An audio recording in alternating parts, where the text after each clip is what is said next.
Former Boston Red Sox Red Sox? I'm telling you, not feeling great. Former Red Sox pitcher Curt Shilling is going to try to unseat Elizabeth Warren. Now, in an interview yesterday morning on Rhode Island's WPRO, and this is according to CBS News reporter Ted Nesi, Shilling had made a decision on whether or not he was going to run against Elizabeth Warren. Quote, "I'm going to run. Oh, wait. Unless, of course, the wife says no." Quote, "But I haven't talked to Shonda, my wife. And ultimately, it's going to come down to how her and I feel this would affect our marriage and kids." Okay, so I'm definitely going to run. I'm going to run. Unless my wife says I can't run. Then I'm not going to run. Interesting. So, look. A couple of things about Curt Schilling, right? Now, Curt Schilling is a huge Donald Trump supporter. So pretty much you know where his politics are. So how would he do in liberal Massachusetts? Polls say not good. Now keep in mind, these are older polls. There's not a lot of polling coming out of Massachusetts right now. But a September poll from WBZ in the University of Massachusetts found Elizabeth Warren with a 19-point lead over Curt Schilling. That is 47 to 28%. Ouch. But as I said, it's an older poll. And that's one of the few that are actually out about this whole thing. Now, more about Schilling. Now, of course, he's a former Red Sox pitcher, right? So, but for me, I know him more as a guy who fucked up what could have actually been a pretty good video game. Now, I'm a nerd. I don't pay attention to baseball, but I sure try to pay attention to video games. And here's the story, if you're not familiar. You see, Curt Schilling had started a video game company called 38 Studios. And actually, it was called Green Monster Games or something before. But it was already, that name was kind of already taken. So he changed it to 38 Studios. Now, this 38 Studios was based in Massachusetts. Long story short, he wanted to grow this company. He wanted to expand, but he needed money. He needed capital. He needed backing. He went to some of the banks. They refused to back the company. Why? Well, it's because of his goals. Curt Schilling is an ambitious person. Nothing wrong with that, right? But when it comes to game development, his first thing is, I want to create an MMO. For those of you not familiar, that's a massively multiplayer online RPG. Something like World of Warcraft. In fact, he wanted his game to be a WoW killer. World of Warcraft, millions and millions of subscribers, incredibly successful game, still runs to this day. In fact, I'm currently playing it, trying to get through the Legion content. So that is the top of the heap. And throughout the years, there have been very many attempted WoW killers. Games that went to try to dethrone World of Warcraft as the largest game, the most subscribers, and have completely failed. And that's what happened here. And that's partly because Schilling was such an inept businessman. Now that company, his company, ended up going bankrupt, even though he had a $75 million taxpayer loan from the state of Rhode Island. Massachusetts wouldn't back it. He went to Rhode Island. They were having some big issues with unemployment, so they looked at this video game company as an opportunity to bring jobs to the state. Didn't work. Company failed. There you go. Now, the game in question that they did develop, because they actually did release this game, was called Kingdoms of Amalur: The Reckoning, right? And what it was supposed to be an MMO, but they found out they couldn't actually create that because it was the first game that they tried to put out. So it ended up being a single-player game. Now, I bought it. I played it. I have about 100 hours on it on Steam, okay? And I'm not going to say it's not fun. It is kind of fun. I like the combat, but it is pretty buggy, right? And since, dumbass Curt Schilling went out of business, those bugs are never going to be fixed. It's always going to be an unfinished game. So I'm a bit salty on Curt Schilling for fucking up this game that could have been actually pretty good. Now, after he bankrupted his company, despite getting taxpayer money, obviously a lot of people in Rhode Island and Massachusetts not very happy. Now, there's a public policy poll that was done right after this happened. This happened in 2013. And it showed him in the single digits among Republican voters. These are Republicans. But of course, in Republican fashion, he decides not to take responsibility and decides to blame someone else. Here's where the story gets even more complicated with Curt Schilling.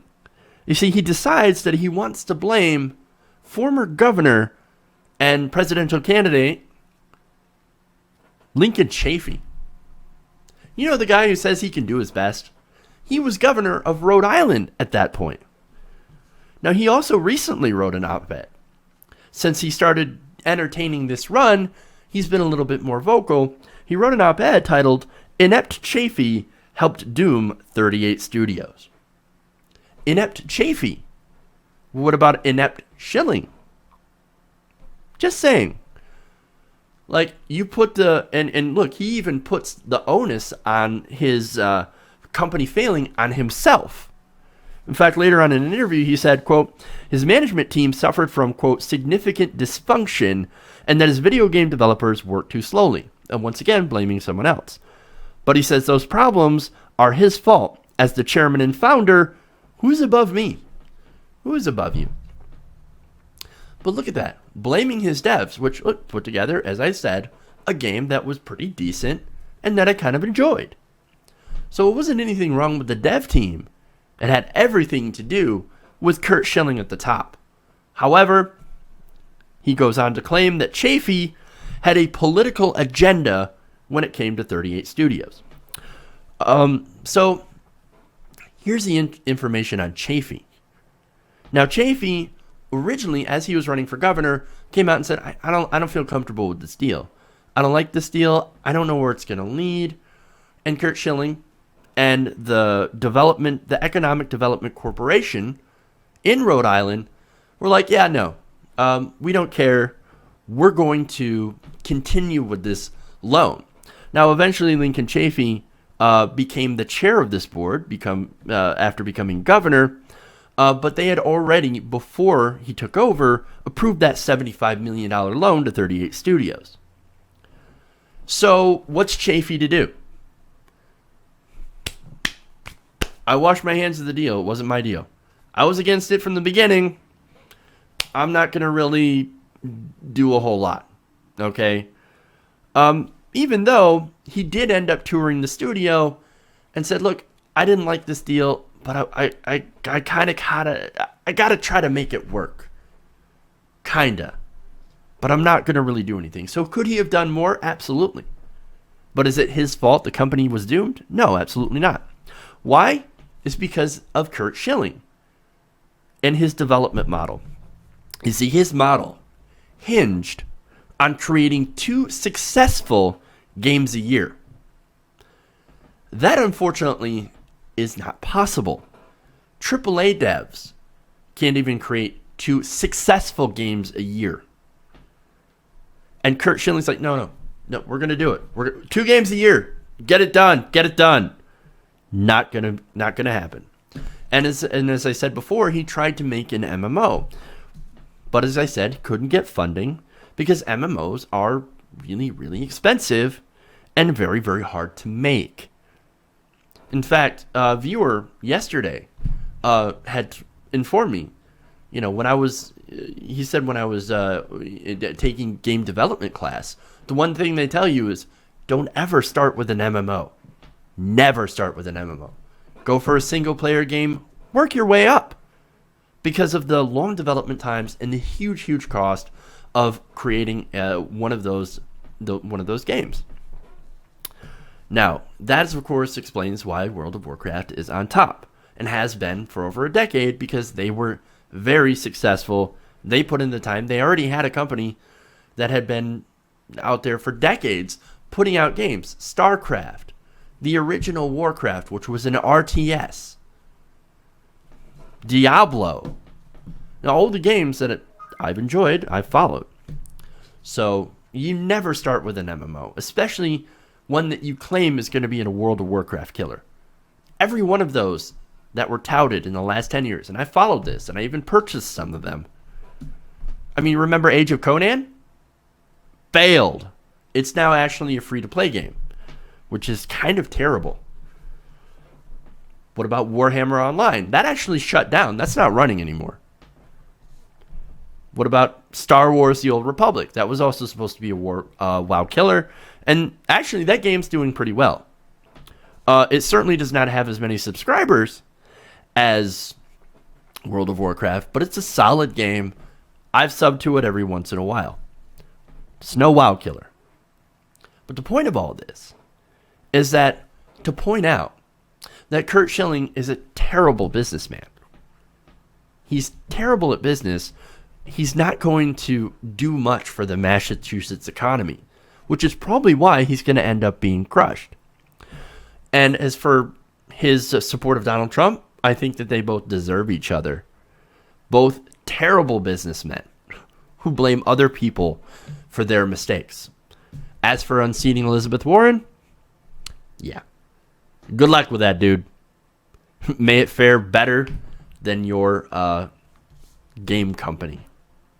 Hey everybody, thanks for watching this video. If you want to see more like this, please hit the subscribe button below. And if you want to support truly independent, non-corporate media, go to our Patreon page and become a patron. Patreon.com/TYTNation.